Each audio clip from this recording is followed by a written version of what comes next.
Ce qui précède illustre que le président de la République a violé, mais dans certains pays, on aurait dit a trahi le serment qu'il a prêté, entre autres, de respecter et de faire respecter la Constitution.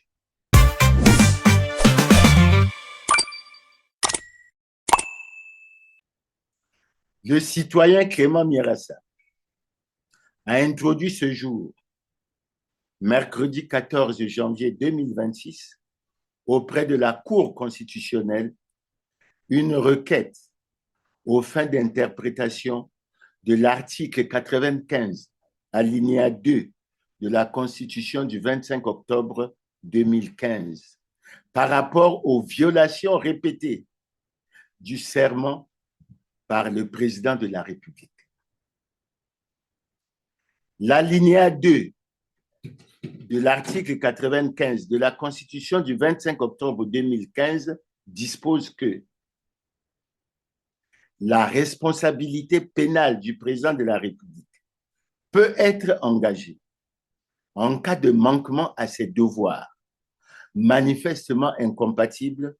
avec l'exercice de sa haute fonction. L'article 77 de la Constitution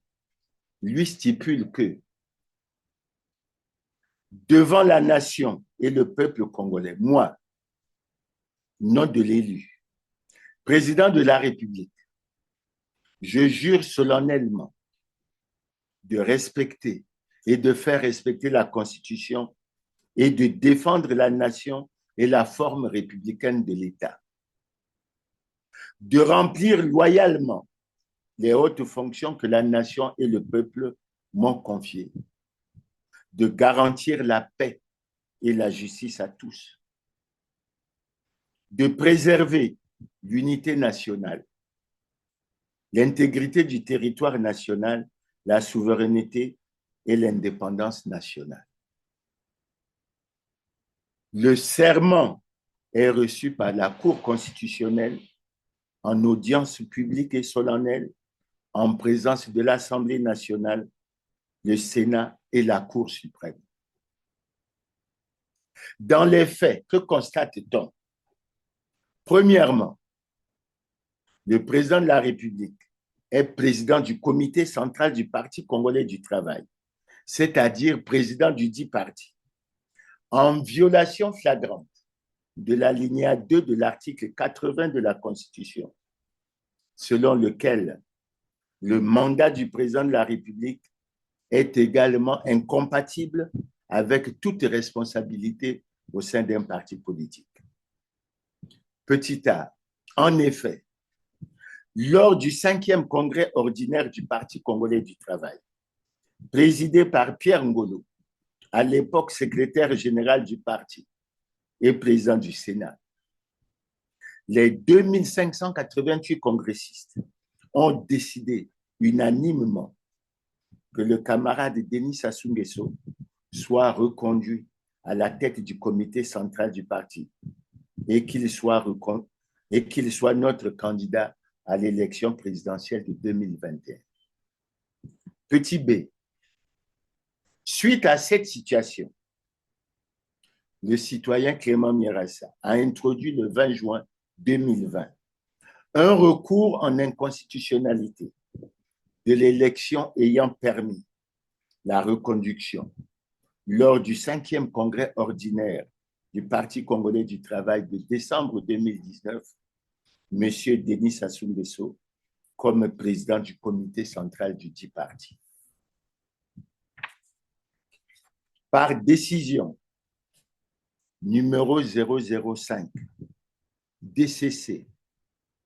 SVA bar 20 du 31 juillet 2020, la Cour constitutionnelle s'est déclarée incompétente et a choisi d'en faire notification à messieurs le président de la République,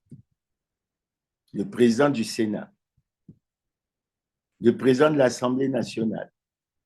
le Premier ministre et chef du gouvernement, le ministre de l'Intérieur et de la décentralisation, ainsi qu'au ministre chargé de la justice. Ce qui permet de constater que jusqu'à aujourd'hui, rien, absolument rien n'a bougé.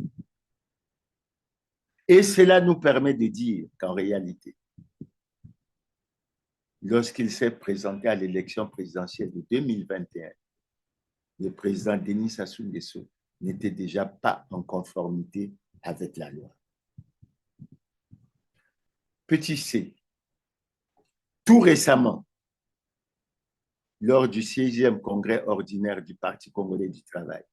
qui s'est tenu du 27 au 31 décembre 2025, le président Denis Sassou Nguesso a été reconduit comme président du comité central du Parti congolais du travail, c'est-à-dire en fait président du Parti congolais du travail. Ce qui ne signifie rien d'autre que l'on a continué dans la violation des lois et règlements de la République et particulièrement de la Constitution. Deuxièmement, depuis 2002, le président de la République, Denis Sassou Nguesso, n'a pas déclaré son patrimoine conformément aux dispositions de l'article 48 de la Constitution du 20 janvier 2002 et à celle de l'article 55 de la Constitution du 25 octobre 2015, selon lesquelles tout citoyen élu ou nommé à une autre fonction publique est tenu de déclarer son patrimoine lors de sa prise de fonction et à la cessation de celle-ci, conformément à la loi. L'article 48 de la Constitution du 28 janvier 2002 précisait d'ailleurs que l'inobservation de cette disposition entraînerait la déchéance des fonctions. Le président Denis Sassou Nguesso n'a pas déclaré son patrimoine en 2002, il ne l'a pas fait en 2009, il ne l'a pas fait en 2016, et il ne l'a non plus fait en 2021. Et pourtant, à chacune de ces périodes, il a juré de respecter et de faire respecter la Constitution. Troisièmement, ce qui précède illustre que le président de la République a violé, mais dans certains pays, on aurait dit a trahi le serment qu'il a prêté, entre autres, de respecter et de faire respecter la Constitution. Tout ce développement fait apparaître qu'il ressort clairement qu'au Congo, il y a la confrontation entre deux visions. La première, celle du droit de la force, et la seconde, celle de la force du droit. Au vu des éléments évoqués ci-dessus, on note que le président de la République du Congo est en situation délicate, difficile et manifeste d'incompatibilité constitutionnelle. En français facile, on dirait que le président Denis Sassou Nguesso n'est pas en conformité avec la loi depuis 2002, c'est-à-dire depuis près de 23 ans. Surtout que l'on peut indiquer que selon l'article 50 de la Constitution du 25 octobre 2015, que tout citoyen a le devoir de se conformer à la Constitution, aux lois et règlements de la République et de s'acquitter de ses obligations envers l'État et la société. C'est pour cela que le citoyen Clément Miarassa, qui est un partisan de la vision relative à la force du droit, a choisi de déposer auprès de la Cour constitutionnelle le recours dont l'objet est cité ci-dessus. Fait à Brazzaville le 14 janvier 2026, le citoyen Clément Miarassa. Je vous remercie pour votre aimable attention.